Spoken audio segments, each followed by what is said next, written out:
Hello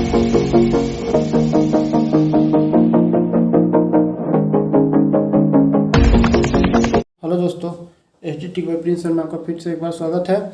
इतिहास के दूसरे पार्ट पे चलते हैं। पहले हमने देखा था कि इतिहास को कितने भागों में बांटा गया था। तो इतिहास को कितने भागों में बांटा गया था? 3 भागों में। पहला प्रागैतिहासिक काल, दूसरा आज ऐतिहासिक काल, तीसरा ऐतिहासिक काल। तो पहले चर्चा करते हुए पहले पे चलते हैं। प्रागैतिहासिक काल 8000 ईसा पूर्व से 2500 ईसा पूर्व। ये साक्ष्य नहीं है कि नहीं, इतना मतलब कि लिखित नहीं मिला है कि नहीं 8000 ईसा पूर्व से ही 2500 ईसा पूर्व तक ही है, क्योंकि ये बस एक अनुमान माना गया है। ठीक, आइए चलते हैं। इतिहास का वह काल जिसका केवल पुरातात्विक स्रोत मिला हो, लिखित साहित्यिक स्रोत नहीं मिलता, उसे हम प्रागैतिहासिक काल कहते हैं। ठीक, प्रागैतिहासिक काल को पाषाण काल भी कहा जाता है। नेक्स्ट पॉइंट, प्रागैतिहासिक काल का सर्वप्रथम अध्ययन रॉबर्ट ब्रूस फूट ने किया था। इन्हीं के द्वारा भारत में प्रागैतिहासिक काल का शोध का विषय माना गया है। प्रागैतिहासिक काल का सर्वप्रथम किसने अध्ययन किया था? तो रॉबर्ट ब्रूस फूट ने। ये ध्यान दीजिएगा। नेक्स्ट पॉइंट, जगैनस थॉमसन ने इसे 1820 ईस्वी में पाषाण काल के रूप में विभाजित कर इसे 3 भागों में बांट दिया गया। पहला पाषाण काल, दूसरा कांस्य युग, तीसरा लौह युग। पाषाण काल किसे कहते हैं? जिस काल में लोगों ने पत्थर का उपयोग करना शुरू कर दिया था उसे पाषाण काल कहते हैं। कांस्य युग, जिस काल में लोग यानी मानव लोगों ने अपने जीवन काल में हथियार के रूप में कांसे का प्रयोग किया, कांस्य युग कहते हैं। ठीक, कांस बनता किससे? तांबा और टीन को मिलाकर ही कांस बनाया जाता है। लौह युग किसे कहते हैं? जिस काल में मानव ने लोहे का प्रयोग करना शुरू कर दिया उसे हम लौह युग कहते हैं। नेक्स्ट पॉइंट, भारतीय पुरातात्विक विभाग के जनक अलेक्जेंडर कनिंघम को माना जाता है। भारतीय पुरातात्विक विभाग के जनक किसको माना जाता है? अलेक्जेंडर कनिंघम को माना जाता है। ये बहुत मोस्ट इंपॉर्टेंट क्वेश्चन रह चुका है, कई बार ऐसा ये यूपीएससी के कई बार पेपर में आ चुका है। पूरा पाषाण काल, इसे 3 भागों में बांटा गया है। पूरा पाषाण काल, मध्य पाषाण काल और नव पाषाण काल। एक एक पॉइंट करते, एक एक काल को पढ़ते हैं। पूरा पाषाण काल, मानव द्वारा बिताया गया सबसे बड़ा काल यही काल है। नेक्स्ट पॉइंट, पूरा पाषाण काल के बारे में सर्वप्रथम जानकारी वर्ष 1863 ईस्वी में रॉबर्ट ब्रूस फूट महोदय ने दक्षिण भारत के पल्लवरम नामक स्थान से एक कुल्हाड़ी प्राप्त करके दी थी। एक कुल्हाड़ी किसका था? कुल्हाड़ी ये ध्यान दिया, कभी कभी पूछ सकता है कि जो पल्लवर नामक स्थान में एक कुल्हाड़ी प्राप्त हुई थी या पूरा पाषाण काल में एक जो कुल्हाड़ी प्राप्त हुई थी वह किसका बना हुआ था? तो ध्यान दीजिएगा, यह कुल्हाड़ी पत्थर का बना हुआ था। ठीक, इस काल का मानव असभ्य था क्योंकि इस काल के मानव अपने शरीर को ढकते नहीं थे। इस काल का मानव नदियों के किनारे रहते थे क्योंकि इन्हें खाने के लिए यहाँ फूल फल तथा मांस मछली और पीने के लिए पानी मिल जाता था। इस काल के मानव पर्वत की गुफाओं तथा नदियों की घाटियों में रहता था। नेक्स्ट पॉइंट, इस काल का मानव पहले कच्चा मांस खाता था। इस काल का मानव शिकारी था, पत्थर का उपयोग करता था। इस काल में ही मानव ने आग का आविष्कार किया। ठीक, ये ध्यान दीजिएगा। देखिए, इसमें लोग कंफ्यूज होते हैं कि इसमें देखिए लिखा है कि इस काल का मानव ही आग का आविष्कार किया। ठीक, ये ध्यान दीजिएगा, इस काल में आग का आविष्कार हुआ था, ना कि इस काल में आग का प्रयोग होना शुरू हुआ था। कभी कभी क्वेश्चन पूछता है कि आग का आविष्कार कब हुआ था, तब तो पूरा पाषाण काल मारेंगे। और कभी कभी ये पूछ दे अगर कि आग का प्रयोग करना कब, आदि मानव ने आग का प्रयोग करना कब शुरू किया था, तो नव पाषाण काल में। ये ध्यान दीजिएगा। ठीक, आइए नेक्स्ट पॉइंट पे चलते हैं। इस काल का मानव खाद्य संग्रह करता था। खाद्य संग्रह का मतलब कि खाने को इकट्ठा करना इस काल में ही मानव ने सीख गया था। इस काल का मानव बर्बर था। पूरा पाषाण काल का साक्ष्य निम्न नदियों पर मिलता है। सोहन नदी घाटी, यह पाकिस्तान का पंजाब प्रांत में है। पोतवा नदी, ये जम्मू कश्मीर में है। बेलन नदी, यह उत्तर प्रदेश में है। गंभीर नदी यह राजस्थान में है। साबरमती तथा माही नदी यह गुजरात में स्थित है। पल्वरम नदी यह चेन्नई में स्थित है। कृष्णा नदी घाटी यह कर्नाटक में स्थित है। उड़ीसा बैतरनी नदी के पास है। नर्मदा नदी घाटी यह मध्य प्रदेश में है और कोरेगांव महाराष्ट्र में है। ठीक, ये ध्यान दीजिएगा, इसको नोट कर लीजिएगा। नेक्स्ट पॉइंट, पाषाण काल में सर्वप्रथम मानव का साक्ष्य नर्मदा नदी घाटी क्षेत्र से मिला है। टिटका मध्य प्रदेश के रायसेन जिले में स्थित है। इसे प्रोफेसर वाकणकर महोदय ने सन 1957 को खोजा था। इनकी चित्रकारी प्राकृतिक रंगों से करते थे।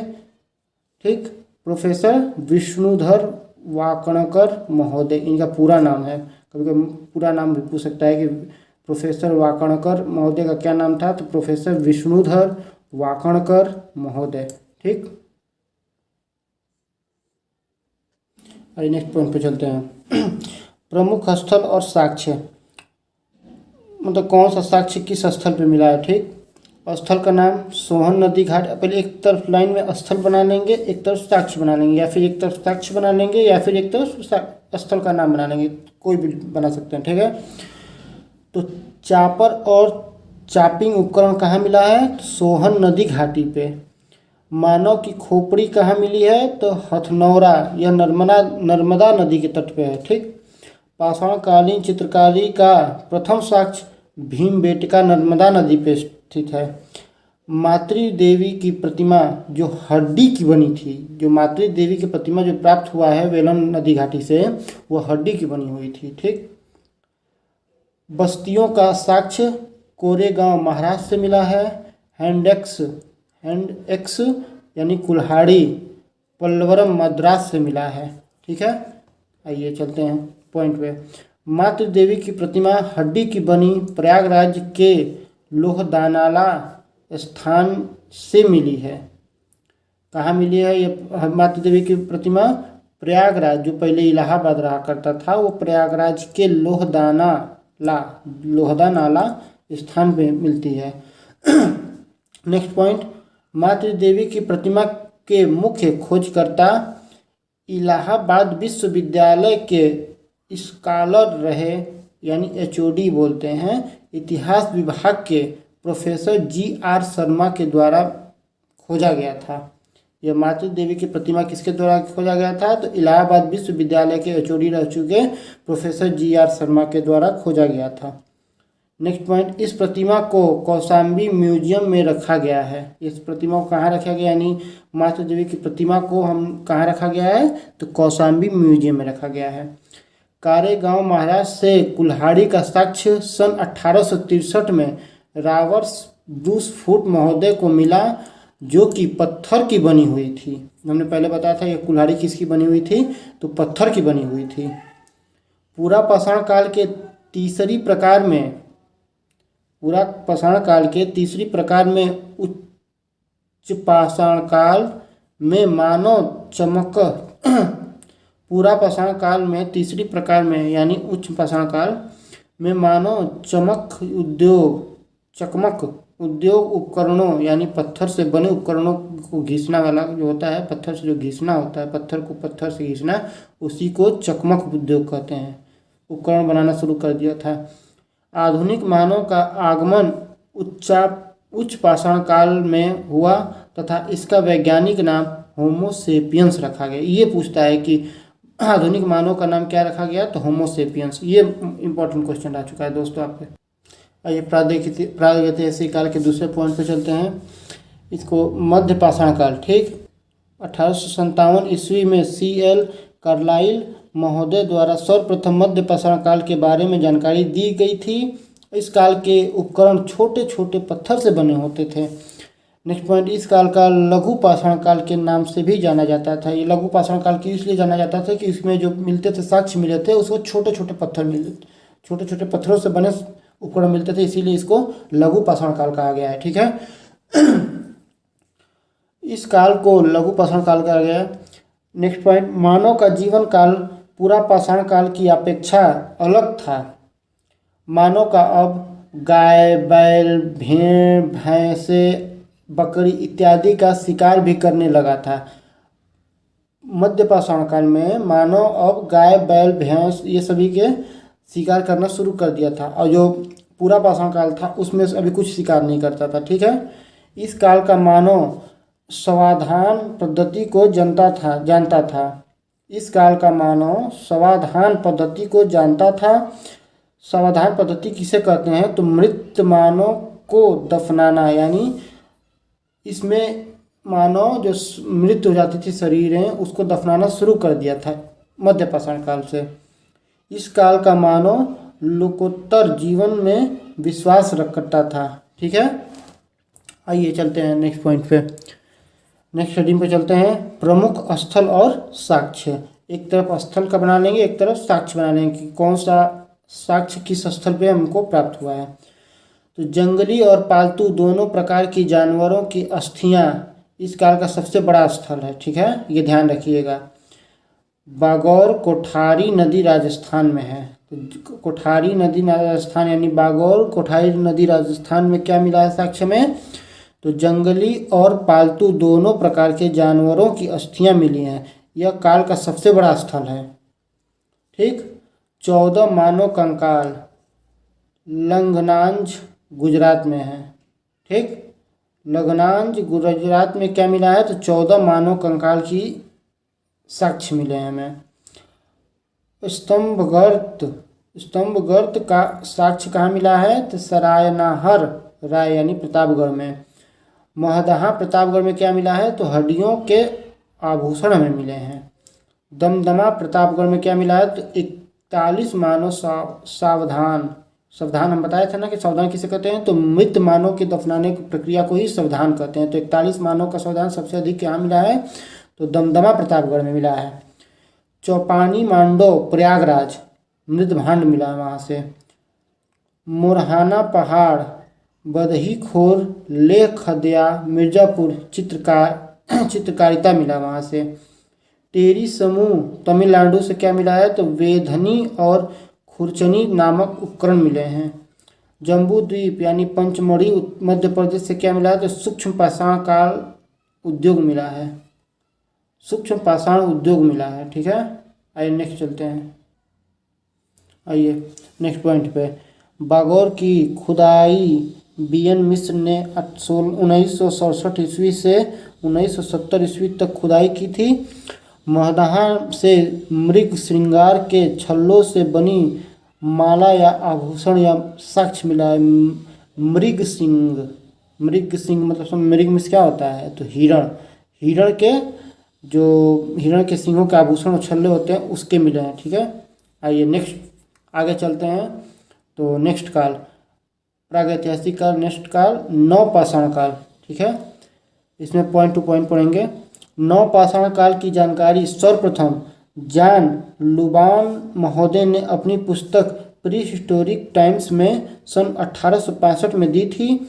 जॉन लुबाब महोदय को नवपाषाण काल का पिता कहा जाता है। नवपाषाण काल का पिता किसे कहा जाता है? जॉन लुबाब महोदय। तो इन्होंने क्या, इनके पुस्तक का क्या नाम था? तो प्री हिस्टोरिक टाइम्स था। ठीक है, इन्होंने कब प्रकाशित की थी? तो सन 1865 ईस्वी को दी थी। ठीक है, प्री हिस्टोरिक टाइम्स में इन्होंने नवपाषाण काल के लिए नवपाषाणिक क्रांति शब्द का प्रयोग किया है।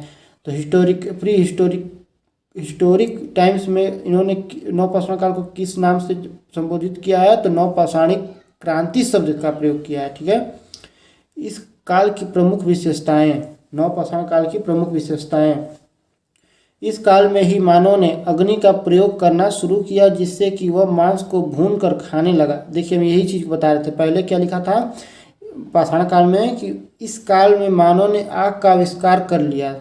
ठीक, लेकिन उस काल में आग का प्रयोग करना नहीं शुरू किया, बस उसमें आविष्कार किया। आग का प्रयोग नवपाषाण काल में करना शुरू किया। ठीक है, इस काल में ही मानव ने अग्नि का प्रयोग करना शुरू किया। कब? नवपाषाण काल में, जिसे कि वह मांस भूनकर खाने लगे। इस काल के मानव ने मृद भांड का बहुताय पैमाने में निर्माण किया। मृद भांड बर्तन होता है, उसका बहुताय में प्रयोग करना शुरू किया था नवपाषाण काल में। नेक्स्ट पॉइंट पे चलते हैं। इस काल का मानव पशुपालन बहुतायत पैमाने पर करना शुरू किया था, मतलब कि नवपाषाण काल में अधिकतर मानव ने पशु को पालना शुरू कर दिया। ठीक है। इस काल का मानव कृषि कार्य करना भी शुरू कर दिया। इस काल में कृषि कार्य भी होना शुरू कर दिया मानव ने। इस काल में ही पत्थरों पर पालिश का विकास शुरू हुआ।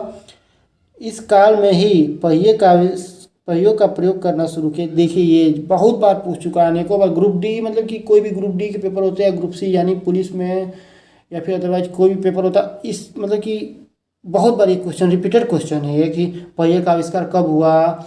एक हो गया आग का आविष्कार कब हुआ, या आग का प्रयोग कब हुआ। ये 3 क्वेश्चन रिपीटेड क्वेश्चन होते हैं।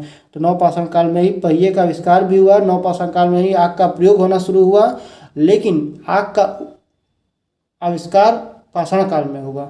ये बहुत कई बार इसलिए दोहराएं कि क्वेश्चन बहुत रिपीटेड क्वेश्चन है। इस काल का मानव सर्वप्रथम जौ की खेती करना शुरू किया। ठीक है। इस नवपाषाण काल में मानव सर्वप्रथम किसकी खेती करना शुरू किया, तो जौ का। प्रमुख स्थल और साक्ष्य, मेहरगढ़ से क्या मिला है, तो यह पाकिस्तान के दक्षिणी बलूचिस्तान प्रांत में बोलन नदी के किनारे अवस्थित है।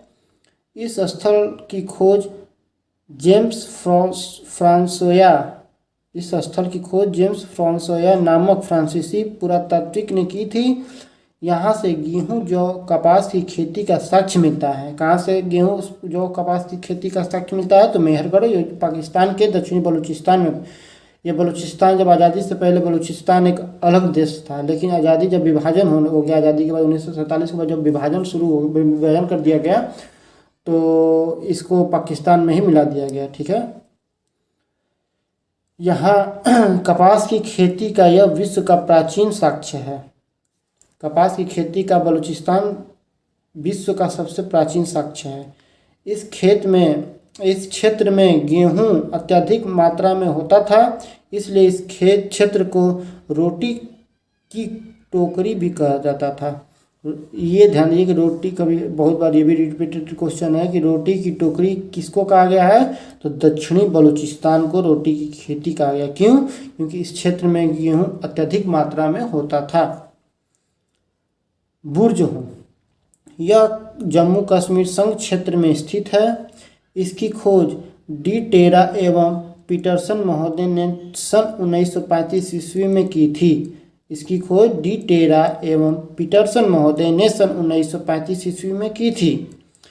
यहाँ से गर्तावश का साक्ष्य मिलता है। ठीक है।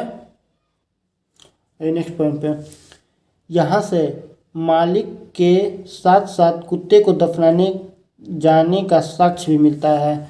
मतलब कि इसको ऐसे कर सकते हैं कि कोई भी मालिक किसी पालतू, जो कुत्ता हम लोग पहले बोला जाता है ना, ये भी क्वेश्चन पूछा जाता है कि जानवरों में सबसे पालतू जानवर कौन सा शुरू हुआ, मानव ने सबसे पहले किस जानवर को पालना शुरू किया, तो कुत्ता था। ठीक है।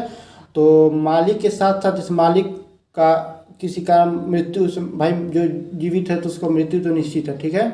जब मृत्यु हो जाता था तो उसके साथ साथ उस कुत्ते को भी दफनाने का प्रथा किसमें था, तो नवपाषाण काल में साक्ष्य मिलना शुरू हुआ। ठीक है। कोल्डिहवा, यह प्रयागराज के पास बेलम नदी घाटी में स्थित है। यहाँ से धान की खेती का प्राचीनतम साक्ष्य मिल रहा है। कृषि का आधुनिक साक्ष्य लहुरा देव संत कबीर नगर उत्तर प्रदेश से मिला है। यह 700 ईसा पूर्व का साक्ष्य है। कृषि का आधुनिक साक्ष्य लहुरा देव संत कबीर नगर उत्तर प्रदेश से मिला है। यह 700 ईसा पूर्व का साक्ष्य मिला है। इस काल का साक्ष्य चौपानी मांडो प्रयागराज चिरांद साधारण बिहार।